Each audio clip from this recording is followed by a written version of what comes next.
Our subject matter for this video is about theoretical framework. And I would like to share with you the intended learning outcome for this video about theoretical framework, that 100% of all of you who are viewing this video will be able to formulate the theoretical foundations of the research study. So it is understood that you have already your proposed problem, and after you have already proposed your own problem and the phenomenon that you're going to be the center of your study, all you have to do now is to formulate the theoretical framework or the theoretical foundations of your proposed problem. The purpose of the theoretical framework is to strengthen the foundation of the study by establishing a deeper understanding of the phenomenon or variables being studied. So therefore, in order for you to have a full if not only full, you must have an adequate grasp of the phenomenon, as well as it will also include the major variables of your study. Then you have to really establish and formulate its foundation. And the foundation of that will be, of course, the theoretical foundation. And how will you strengthen the foundation of your study? Your process is to gather sufficient indicators that will define, describe, and discuss the phenomenon or variables in various sources. So there is a need of looking into the phenomenon that you have proposed in your study by looking into its definition or its description, and of course the discussion of that phenomenon. And when we say phenomenon, there are of course major variables that are being included in that phenomenon, and you have to look which are the significant major variables, and after indicating or after locating all or extracting the major variables of your phenomenon, next to do is, of course, to read so that you will be able to fully understand the major variables under that phenomenon. How are you going to do that? By looking into the various sources. And what are these various sources? The various sources wherein you can look and identify all the important indicators of the phenomenon or the major variables of your study. You have to locate the published and unpublished materials. Now, there is a video that discusses the difference between published and unpublished materials. And when we say published materials, these are the materials that are available for public consumptions. Most of them are located, of course, in the internet, published, as well as in the publishing houses, such as textbook, or some materials like a newspaper. These are materials that are published.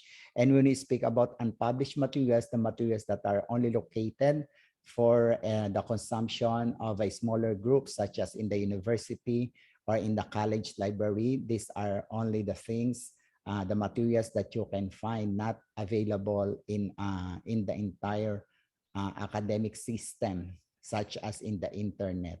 But you have to be very careful of looking the published and unpublished materials, because you are conducting a very formal research as dissertation or thesis. You have to look into the peer-reviewed, or you have also to avoid predatory materials.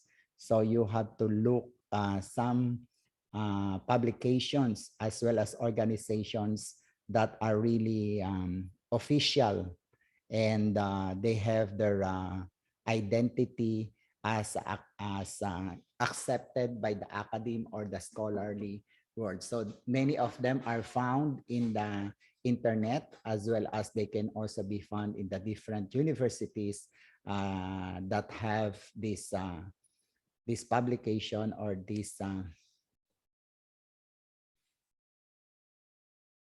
important thing. And then let us look now the parts of the theoretical framework.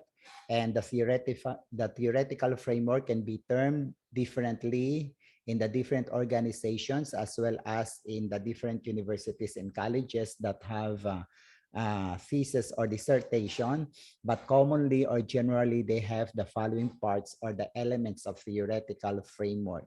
We have the so-called relevant theories or the theoretical framework. Then we have the conceptual framework. Then we have the paradigm of the study.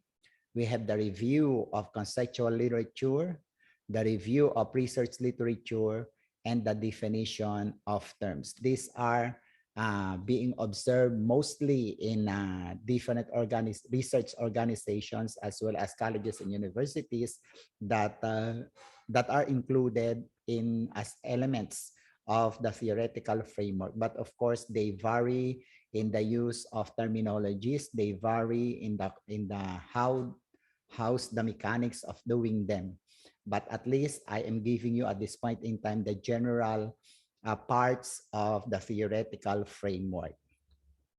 Let us look at them one by one. So the first element is called relevant theories. Relevant theories, in some universities, they call this a theoretical framework. Now, what is a relevant theory as an element of theoretical framework?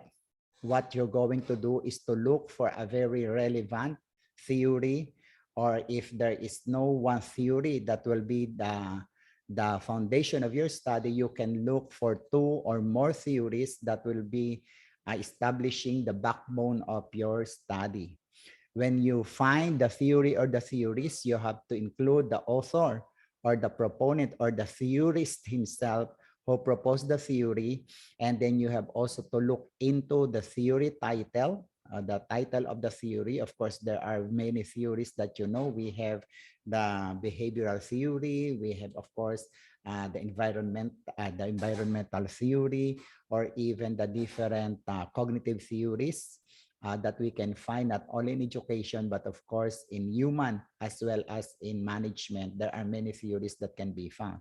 Then after looking into the author of the theory, you of course the theory title, you have to look into the theory statement, or what is the statement of the specific theory that you have selected or chosen as the foundation theory or theories of your study. Then next will be you have to explain the theory.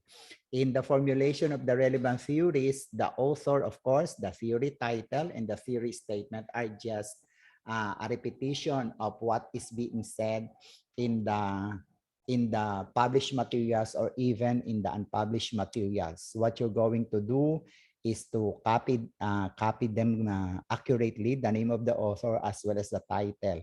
And the theory statement can also be just a copy paste of what is cited in the book.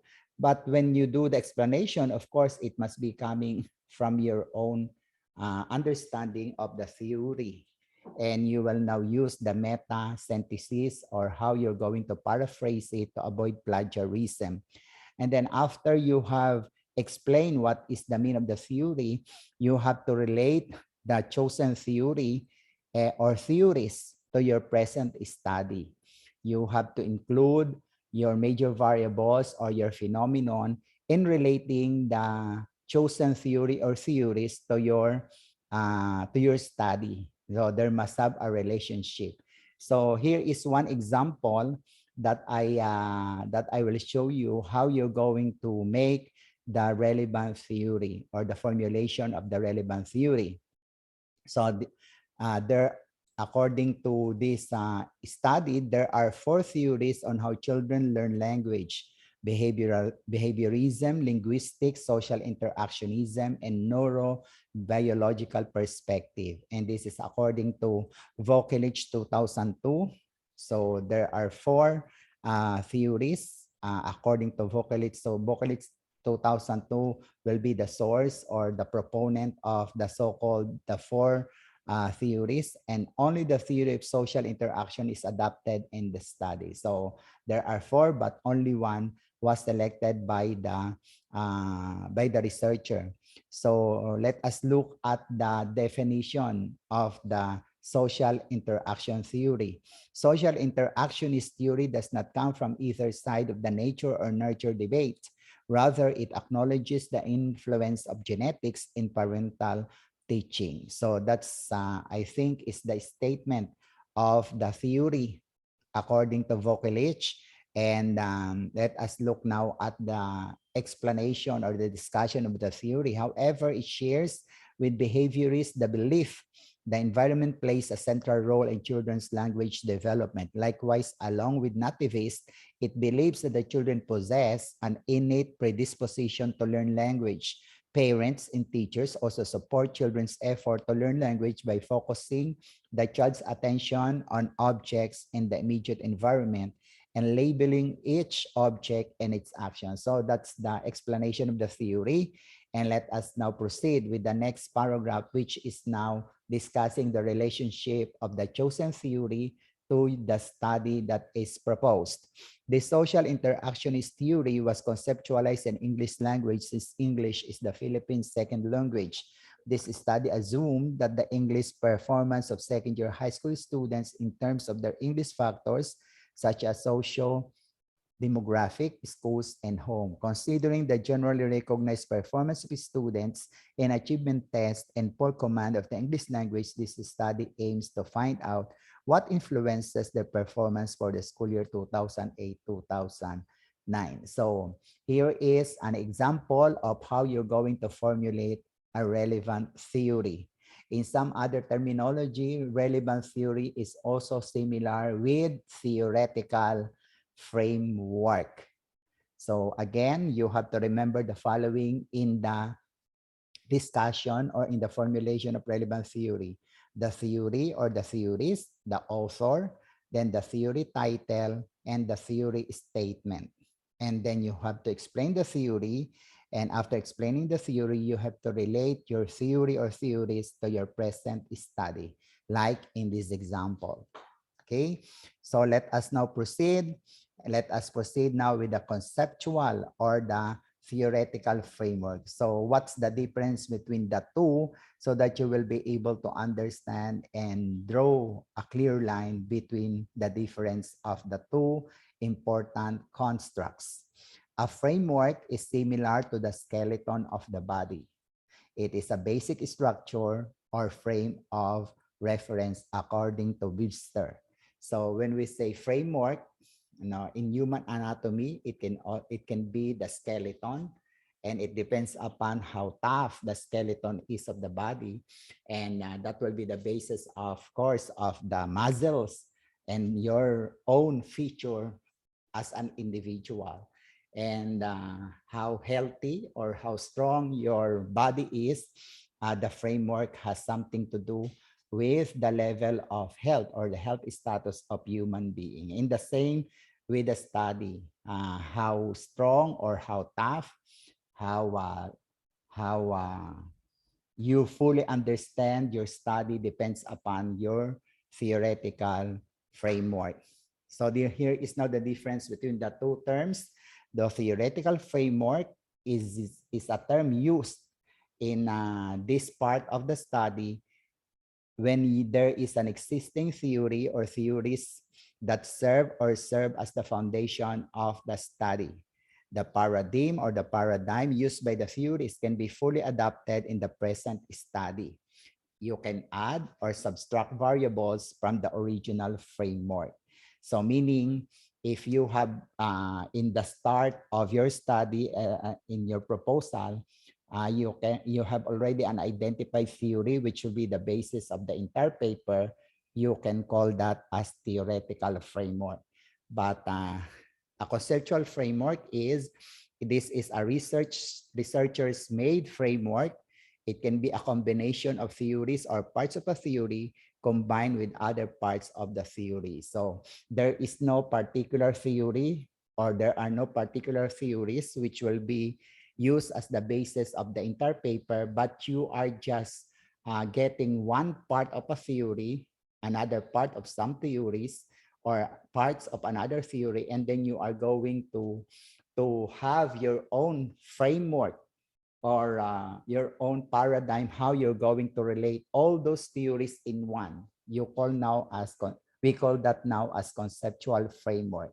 So the theoretical framework is already given by experts, but the conceptual framework is your own composition, how you are relating the different theories or the different variables coming from different theories.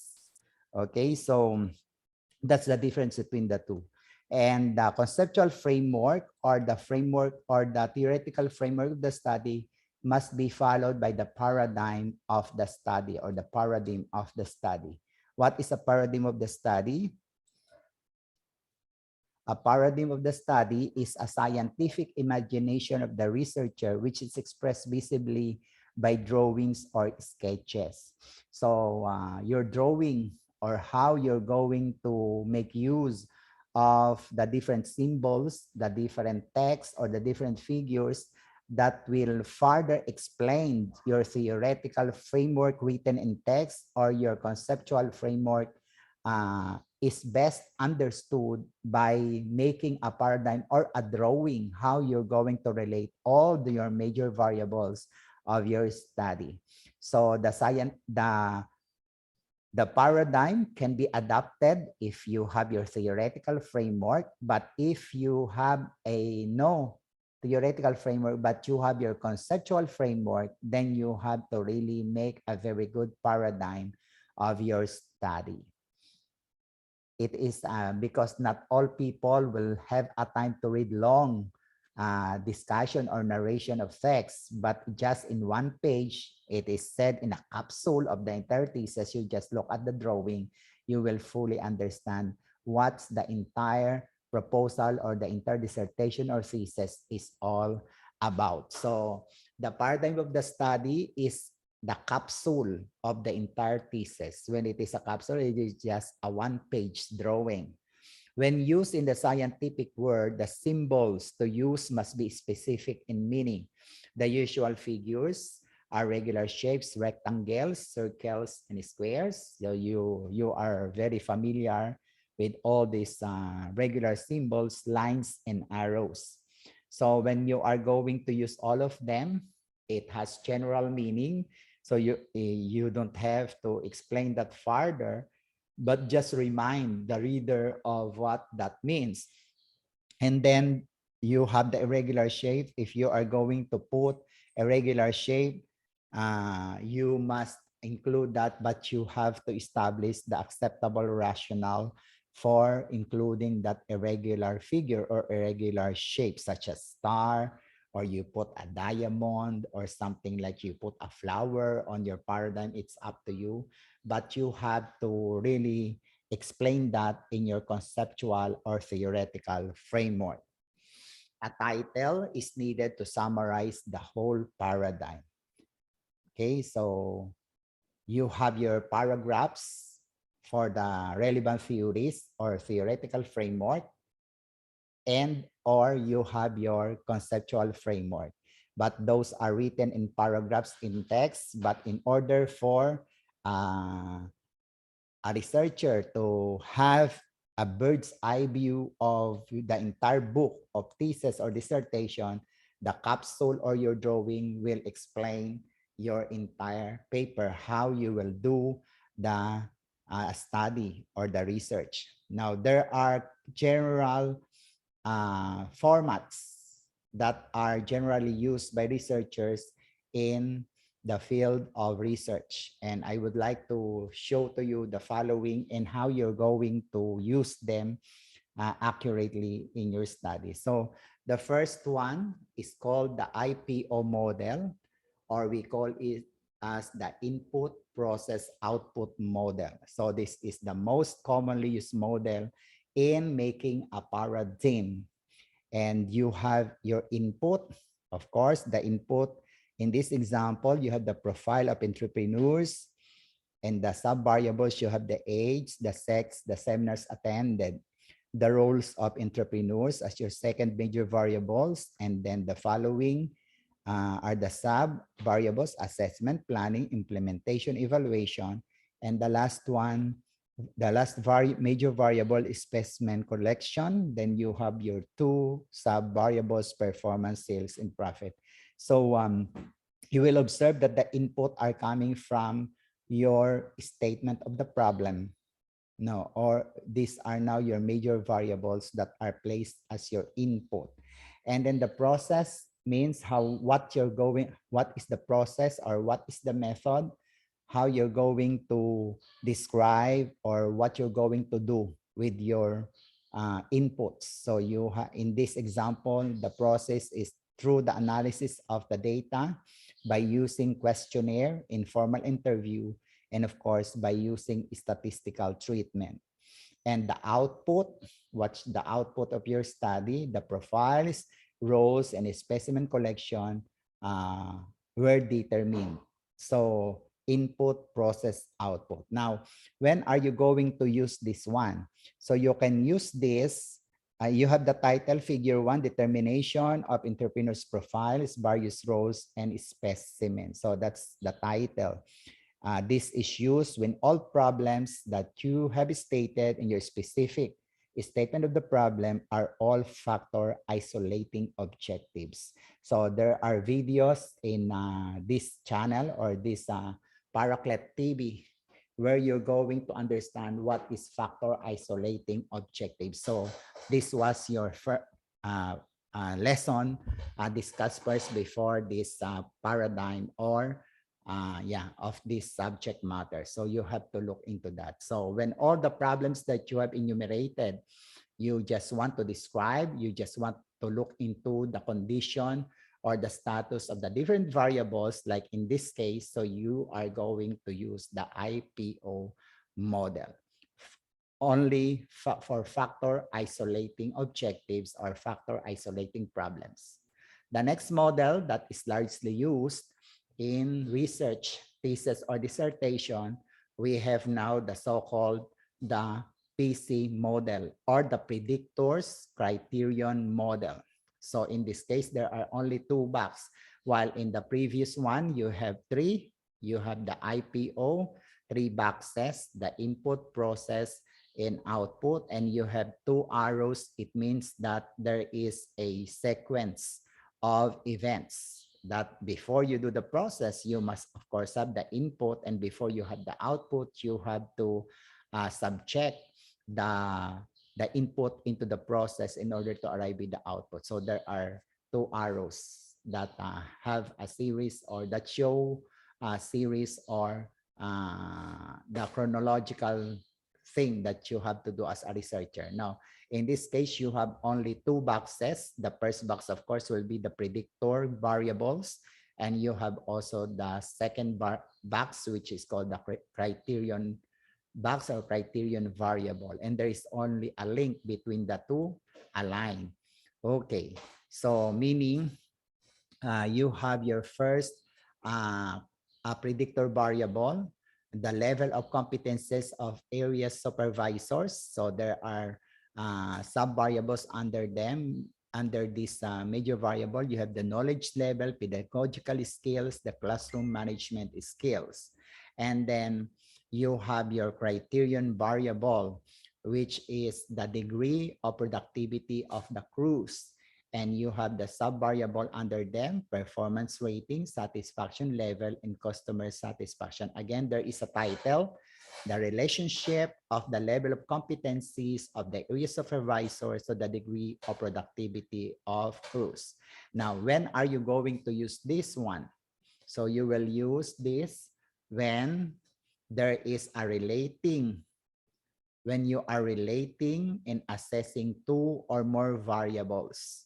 When your study is focused on relationships, associations, differences, and impacts will benefit from the model. So this model is largely used for non-experimental study. All you have to do is, after assessing the level of performance of the area supervisors, then assess also the degree of productivity of the crews. Next, what is the impact of the predictor to the criterion, or what is the relationship of the 2? So if you are an expert, you can easily make a very good statement of the problem based from this capsule or from this paradigm. What is the level of competencies of area supervisors in terms of the three? That's the first question. The second question is the second box. What is the degree of productivity of the crews with respect to performance rating, satisfaction level, customer satisfaction? And what is this connecting line? This is the third question. How do the level of competencies of area supervisors relate to the degree of productivity of the crews? So that's the third question. So there is no experiment that is just made. This is used for non-experimental. So remember that the PC model is used in non-experimental research, descriptive, in focusing on relationship, association, differences, or looking into the impact of the predictor variable to the, of course, to the criterion variable. Okay. The next model that you can use, we have the IVDV model, or the independent variable dependent variable model. So again, there are two boxes. The first box refers to the independent variable. The second box is for the dependent variable. So we have the teaching methodologies for your independent variable, and then we have the dependent variable, which is called the level of performance of HRM students. Then we have now the arrow connecting the two. So there is an arrow because the dependent variable is the effect of the experiments. If there is a change in your independent variable, there is an effect to the dependent variable. So here we have the title. This is used in experiment-based studies. The objectives raised are higher ordered in situation relating. So looking at this is different from the PC model, because PC model is a non-experimental. But when you do an experimental research, you have to really use the IVDV model. Okay, the IVDV model, independent and dependent variables. Independent and dependent variables are variables found when you're going to have an experimental research. So the first question can be, what is the teaching methodologies used by instructors in teaching HRM students in terms of computer-assisted instruction and demonstration method? Then the second question, what is the level of performance of HRM students based with respect to their academic grades, practicum grades, parent satisfaction? And this one, the third question, what is the effect of the teaching methodologies used by instructors to the level of performance of HRM students? Effect, when you use the effect, it means you are going to assess or measure through an experimental research. So you can use in this example the so-called the pre-test and post-test experiment, and you can use any design if you want. No, but you have to remember that this is used in experimental based studies, and you must have a statement of the problem, which is called situation relating problem. Okay. Then the next one is called the DSP model.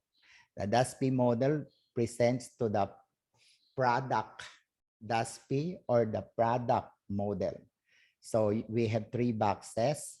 You can have the first two as your input. You can use this if you do a non-experimental or non-experimental research. This can be in non-experimental. This is called a predictor, the first box, and the second box is criterion. But when you do an experiment, the first box refers to the independent variable, and the second box refers to the, of course, the dependent variable, and of course the third box is your product.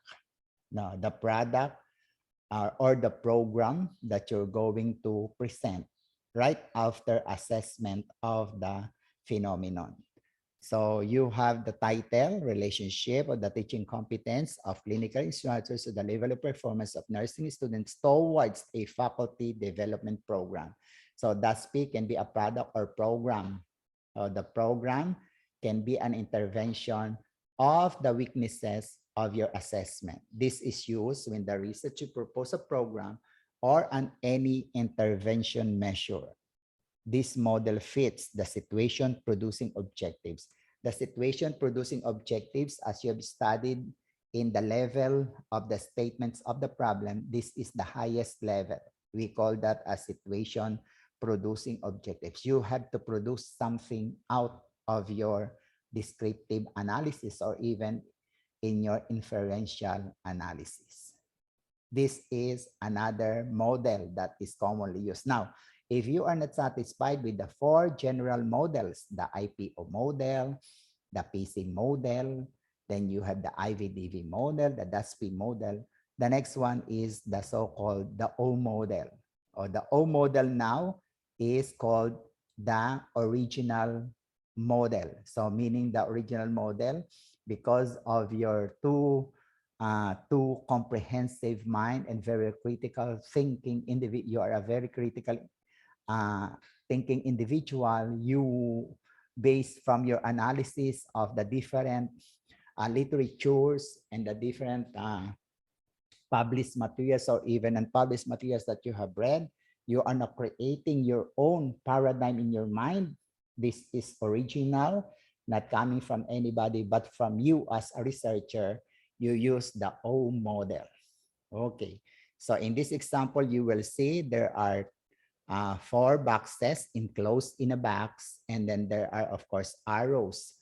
An arrow pointing to the second box, then another arrow pointing inversely to that box again, and the enclosed box, which is bold, is of course another arrow down, and you have the last box.